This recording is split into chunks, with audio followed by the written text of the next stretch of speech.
Hello everyone.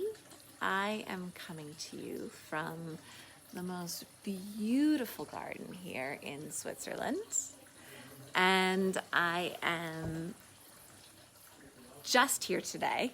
I don't know if anyone's going to join this. I have been a little bit chaotic about when I get to do tea times because I've been traveling.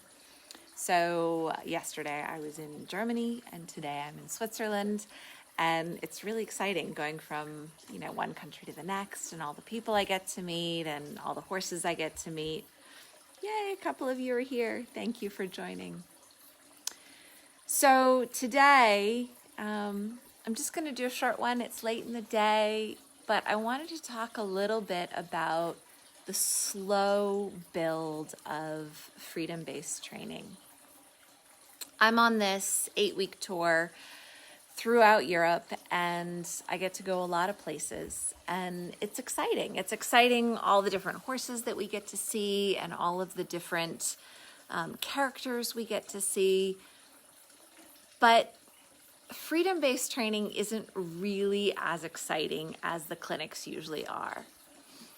This work is really designed to be done in the calm, relaxed home setting. But I can't go to everybody's home to teach. So what we do is we end up gathering a lot of horses together in one location and working through the theories and the principles so that each student can then take those home to the calmer environments. When we take a horse to a new place and they're put in an arena that they don't know, near horses that they're not familiar with, their stress is going to be a lot higher. And in the real world of freedom-based training, we do this training when the stress is particularly low.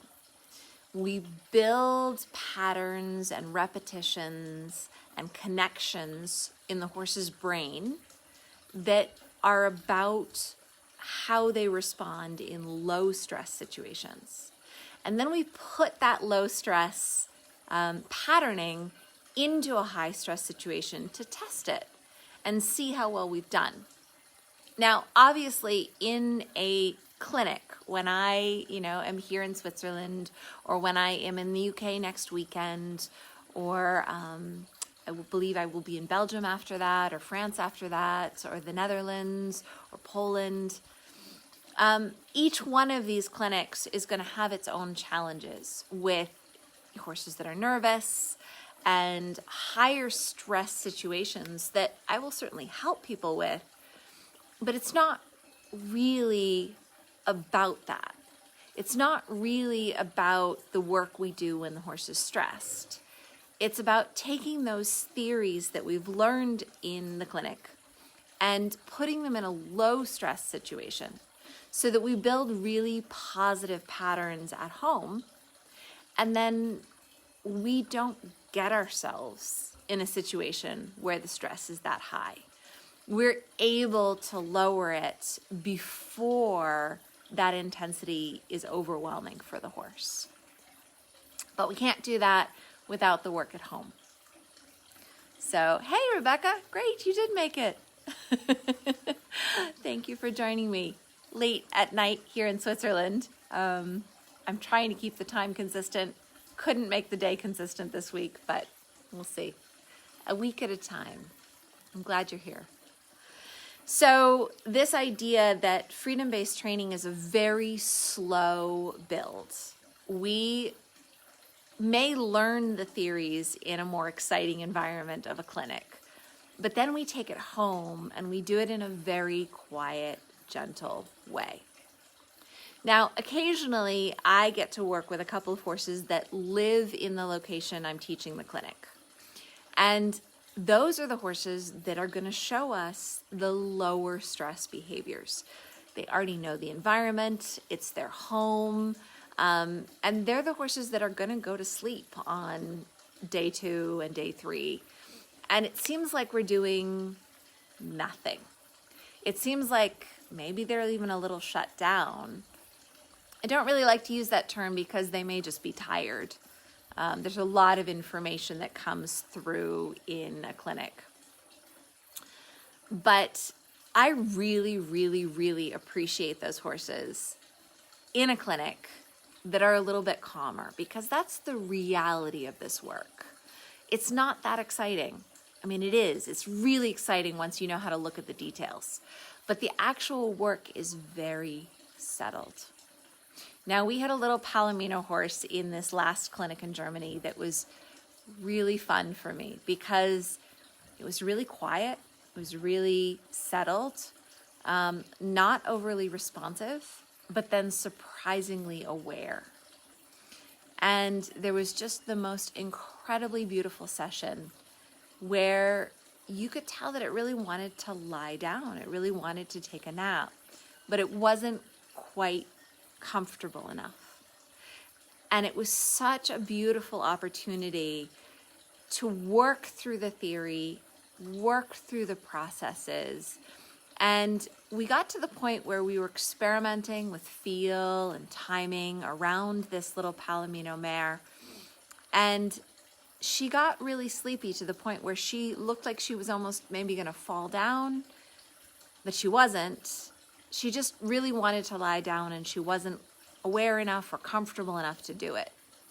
And so the student I was working with at the time was able to get the feel and timing right with a little bit of rocking that just brought up enough awareness in the horse's body that it was able to realize that it was safe and it was comfortable and it was okay.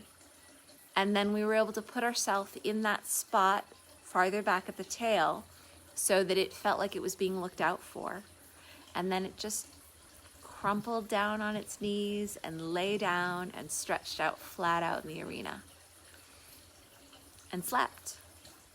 Now, sleeping is not the goal of freedom-based training, but showing the horse that we understand their point of view. We understand the way they feel, and we want them to be fully aware of what is good for them while in harmony with us.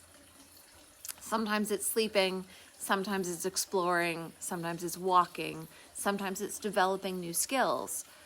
We start with showing them we're aware of their feelings, their emotions, and their tendencies, and then we start to shape them a little bit so that we can build a relationship out of the best actions for both horse and human. So in the story that I was telling about the little Palomino mare, it was just particularly beautiful how she was able to lie down, sleep, and then when she got up again, there's like a light in her eyes and an awareness, and stress did spike a little bit more than I had hoped after she woke up, but then it came down again. And if we can see these stress cycles as they go up and down and up and down, and we can show the horse that we see them, putting our body in the appropriate places around the horse to show them we see it, we respond to it, and they have a partner. They're not in this alone. They have somebody that's in this situation with them, that wants the best for them. So I'm going to go ahead and leave that on that note. I do hope I see some of you guys at the clinics that are coming up. There are going to be a lot of situations that are a little bit more exciting than freedom-based training really is, because the horses aren't quite as free when we put them in an arena they don't know, in a situation that's not home. But it's a great place to learn some theory that you can then take home and apply in all the quieter situations. So thank you guys for joining me, and for all of you guys who are catching this on the replay on YouTube, thank you for watching, and I will look forward to seeing you guys next week, hopefully on Tuesday. Let's see, I see Rebecca says, it's so interesting. Rose fell asleep right after I was picking her hooves and working with rocking. She also already tired, and I used that to work on the harder stuff, the hooves. Yeah, that's sounds right on, Rebecca. We use, the awareness of their different states to help shape their behavior. But it's really that awareness. We have to show them that we're aware first. And then once they really know we're aware, then they start to trust us enough to work on the tough stuff and be able to handle the stressful situations without spiking into fight or flight. All right, you guys, have a wonderful day, evening, wherever you are, and I'll look forward to seeing you guys next week.